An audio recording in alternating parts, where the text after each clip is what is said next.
statement of Livingston, Maryland. Name two things found in a kitchen, one starting with G, the other starting with K. If you have the right ones, you can rearrange the letters to name two other things. One of them found in the kitchen, starting with F, and the other one probably found elsewhere in the house, starting with K. What things are these? So again, two things found in the kitchen, one starting with G, the other with K. You can rearrange the letters to name two other things, one of them in the kitchen, starting with F, and the other one probably found elsewhere in the house, starting with K.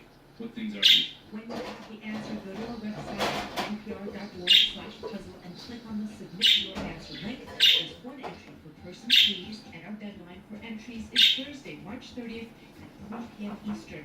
So leave a phone number where we can reach you at about that time, and if you're the winner, we will give you a call, and you'll get to play on the air with the puzzle editor of the New York Times and Weekend Edition's Puzzle Master, Will Shortz. Thanks so much, Will. Thank you, Lulu.